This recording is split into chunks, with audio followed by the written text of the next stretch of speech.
The top story is about ChatGPT that recently had to bring the previous version of its software back because there were so many men complaining that they've lost their AI girlfriends because of the new version. And they've been relying and developing relationships with those AI girlfriends over the real life women. And can you really blame them? Apparently, the AI girlfriends don't really nag or complain or argue.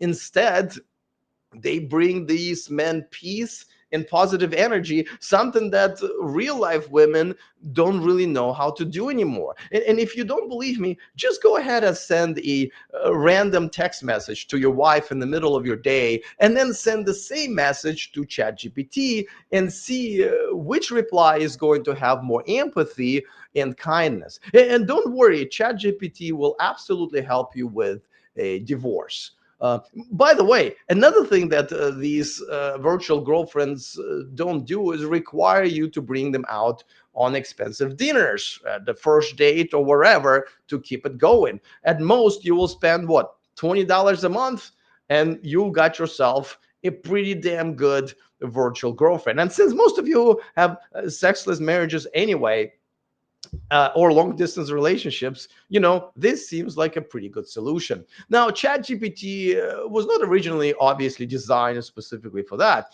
It's a pretty good piece of software that really is becoming part of everyone's lives nowadays. I have to say that ChatGPT, I use ChatGPT all the time.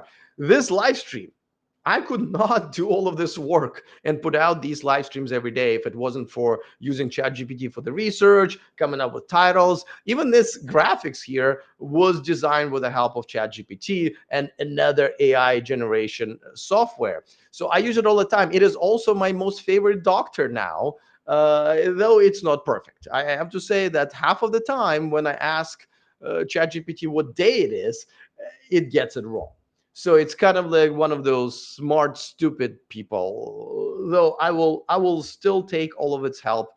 Now, a lot of people started developing relationships with them and realized that, well, I can have a pretty decent virtual girlfriend if I'll just start developing this romantic and even sexual relationship with. But then ChatGPT has come up with its newest, best version 5, and instead of letting everybody choose which version they want to use, they just forced all of us into that version. And that's when this drop off happened, where these AI girlfriends literally had to tell their men that they no longer can be involved in the romantic relationship. Now, why did that happen? Well, apparently ChatGPT did this on purpose. They consulted a bunch of dozens and dozens of medical professionals and mental health professionals, and those recommended that it is not healthy to develop such relationships with the technology, and instead thought it would be a better idea to send these men back to real world Western women. Uh, I think all of these mental health professionals should have their licenses revoked. I mean, it's like sending somebody from a five-star hotel into an $11 a night Airbnb. It is just if you're worried about these men's mental health, you definitely should not do that. Now, they did bring it back, and the CEO of OpenAI, the company that developed ChatGPT, did say this was a mistake, and they now allow those men and people in general go back to the previous version if they want to. However, you have to understand, ChatGPT is not the only software that men have used to create their virtual girlfriends. There are other actual apps that specifically are designed to do that, and the same thing happened to them because they share a pretty big chunk of their software code with ChatGPT.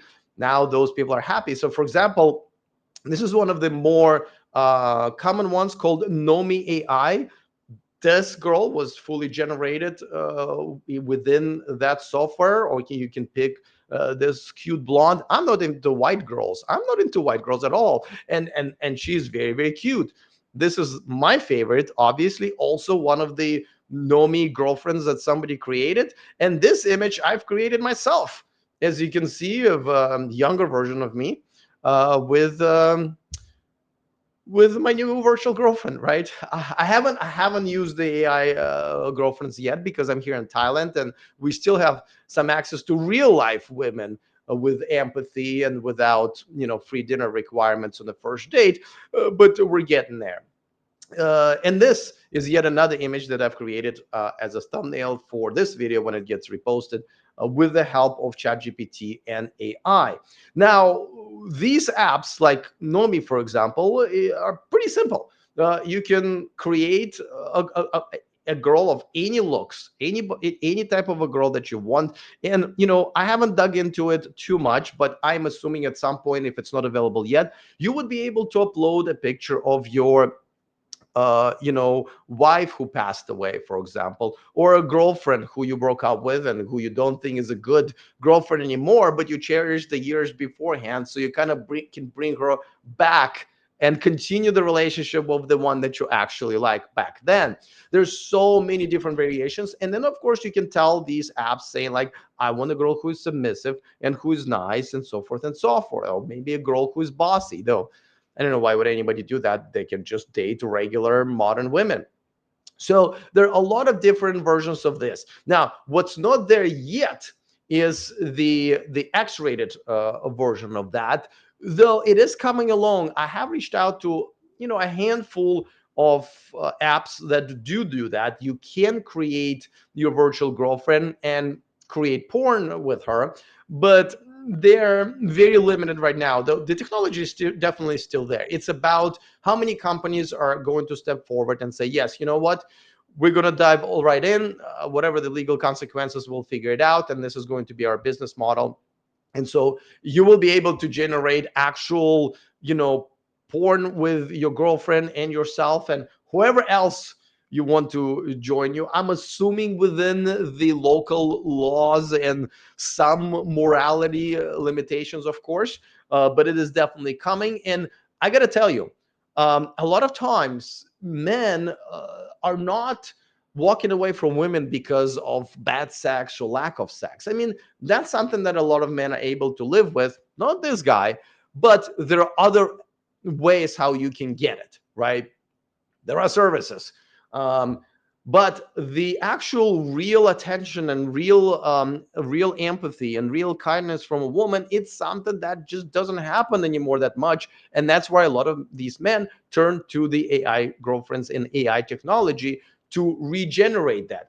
And I got to tell you, goodbye long distance relationships, goodbye sexless marriages and any kind of relationships, because this is already an upgrade. I'm not joking when I ask you to go ahead and send the same message to ChatGPT as you would to your girlfriend or your wife and see who is actually kinder to you. I already know who's going to win. That's why I'm suggesting that you do that. Now, the problem with it is, as we've just experienced, all of this is right now controlled by a very small number of companies, right? So essentially, anybody in Silicon Valley running open AI or whatever technology that these companies use can essentially pull a plug on your girlfriend. So it's probably going to be a minute until more and more companies will do this, most likely outside of America with less stupid limitations and woke board members and executives. But this is certainly coming. This is certainly going to be available. And this is going to replace a big part of what men are now struggling with when it comes to dating women. Now, of course, when humanoid robots will be here, probably in another decade, um, the need for women who nowadays don't have that much to offer besides what, will most likely subside to zero. My hope is that women would see it coming and decide to sort of reverse and try to compete with AI. Though my hopes are not really that high because I live here in Thailand, and even though we have plenty of amazing, submissive, and traditional Thai women here, when American and Western women come here and live for a while and see what they have to compete with in order to get a man, they still don't, and they end up being single. Even here, where an example of what you need to do in order to get a man is right in front of their nose at all times. Yet these Western women come here, and the 99.9% of them, and I'm not even exaggerating the number, never getting married, a lot of them having to leave. Why do you think there are way more men here than women? Yes, it is access to women, but and it's also because pretty much no Western woman can live here without having to change her ways, which none of them do, and still be able to get a husband. So they have to leave to where the Sims are, right? American Europe, and that's where they get it. But for now, men are turning to AI technology, and it is getting better and better and better. ChatGPT is just the beginning. Nomi AI just beginning. These apps will get you what you used to get from a real woman, but unfortunately, or maybe fortunately, now you have to go, especially if you're a Western man, and get it from ChatGPT. That's reality right now. If you want to ditch modern women and move abroad for more traditional relationships, go to themillionmanproject.com, take my most comprehensive course, and change your life.